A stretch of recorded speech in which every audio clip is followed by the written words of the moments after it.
So the connection between chemtrails and 5G. It's all interconnected. The metallized particulates that would allow the 5G phased array, so basically the radar that would allow it to be able to identify you, so it can watch you, it can identify you in your own home 24 hours a day, 7 days a week. For the last X amount of years, we've been through chemtrailing, and that is now the cat is out of the box. We've had these nanoparticulates raining down on humanity for years now, impregnating our bodies, by best accounts staying inside our bodies. Those nanoparticulates, what you're saying, are building up a kind of a phosphorescence glow capability so that we can be flagged up in our homes, behind concrete and steel, inside bunkers, in the basement, doesn't matter where you are. The 5G will be able to now triangulate, map and read you, because you as a living being are impregnated with these nanoparticulates, which are acting as a kind of transmission and reception technology. It's exactly, absolutely exactly. You have to consider that DNA also works as a fractal antenna, which is able to send and receive and also to process signals under the form of radio frequencies. Well, then there is no doubt that artificial radio frequencies, such as those of cell towers, and in particular these new types of towers that have a much higher density of signals, they may somehow interfere with the ability of DNA to retain and transmit biological signals. So this is one level of danger that very few biologists are aware of. How much effort was put forward to address this, what most of these people are, or many of these people are here for, which are the health concerns? Was there any dialogue back and forth? Was there any working? Was there many studies evaluated to look at regarding this area? Maybe not every person that has concerns on the legislation was brought to the table. Okay, so from your perspective, you feel that there was a legitimate amount of time to evaluate the data that the opposition would have on this? Absolutely, and I wouldn't put forth something that I didn't believe in.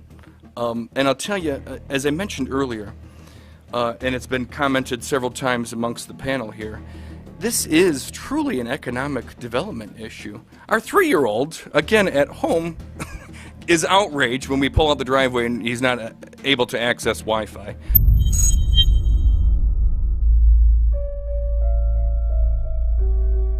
I think anyone who puts Wi-Fi into a school should be locked up for the rest of their life.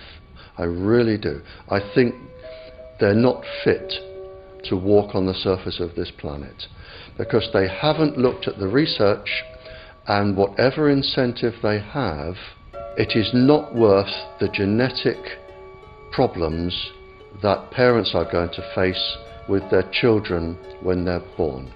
France has banned Wi-Fi in nursery schools and put warnings out for regular schools because they're finding there's impaired learning capacity in children when they're around Wi-Fi. And they have to put up warning signs where they put Wi-Fi transmitters.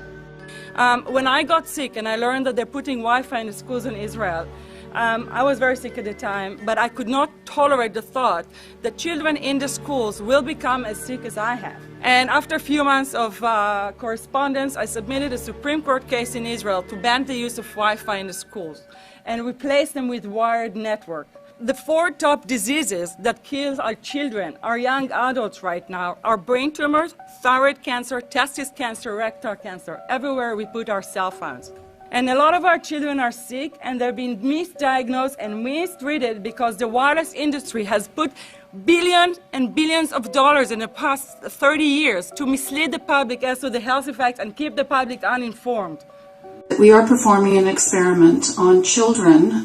We are exposing children to microwave radiation for 6 hours during every school day.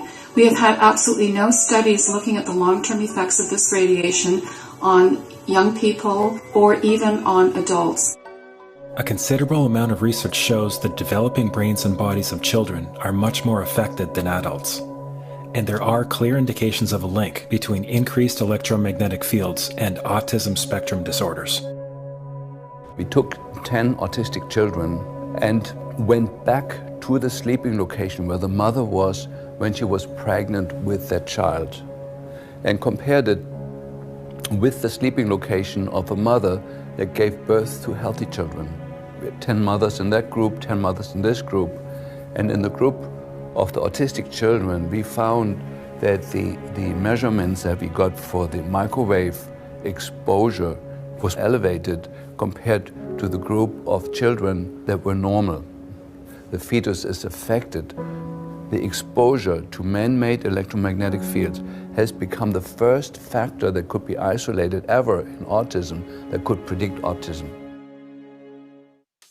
The fifth generation of wireless technology, or 5G as it's being rolled out worldwide without safety testing. Let me say that again, without safety testing. And how we've got scientists and doctors and environmental organizers saying, stop this. Because in terms of the effects of wireless radiation, the science is in. Wireless radiation can lead to cancerous heart tumors, brain tumors, DNA damage. Wireless radiation is linked to infertility, to autism, Alzheimer's, and more. And guess what? All the effects that I just listed, those are some of the effects that are known according to the technology that's being seen today. First of all, you have to know that we know that the other EMFs that we're exposed to are already known to be health risks. And basically that 5G, because of the frequency that's going to be used and because of the extraordinarily high pulsation levels that will be used, is a much bigger threat to our health than the things that we already have, which are very substantial threats to our health. We're not just talking about the intensity. We're talking about the frequency and the very high level of pulsations. There's a huge literature which shows that pulsed EMFs, EMFs that pulse up and down very rapidly, are in most cases much more biologically active than our non-pulsed EMFs. Every single wireless communication device communicates via pulsations, but the industry completely ignores this issue. The problem with 5G is that they're planning to put out tens of millions of these antennae all over the place without doing one single biological safety test. Are you implying possibly that we, the consumers, are the guinea pigs since they haven't really done tests to see the effects in a smaller setting? I mean, that's not an implication, it's a statement. We are, yes. Cancer is not the main concern that I have. I'm really concerned about sperm count and about effects on pregnancy. How many of you know that 1 in 6 American couples is unable to have a child when they want to? How many of you know that last year the birth rate in this country dropped the most that it ever has in recent history, 3% in a single year? People look at the sperm, and people use cell phones, and the sperm, usually sperm swim, and they swim straight.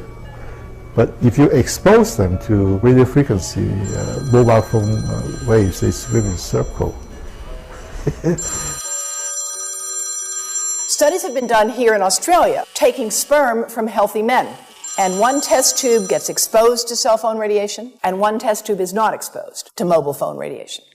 And then the results are evaluated. And this is a measure of vitality. We measure how well the sperm swim. This is a measure of motility. This is a measure of mitochondrial DNA damage. They have 3 times as much damage on their DNA if they have been exposed to mobile phone radiation. The data on that are rock solid. Cell phones can damage sperm quantity and quality. Your embryo, your uterus in the fetus, where your child is developing for the first 100 days, in the ovaries, the eggs do not have that protection. So they are at maximum risk from radiation. And for the first month or so, you wouldn't even know you were pregnant. You wouldn't even be taking precautions. That is the main danger area. So you give birth to a daughter, but her ovaries are now contaminated. She may be normal, she may be genetically damaged, but her ovaries are at the most risk. So when your daughter grows up and she becomes pregnant and has a baby, this is where one of these eggs will be fertilized and come out. So the real damage here is your grandchildren. That is where it is going to show most.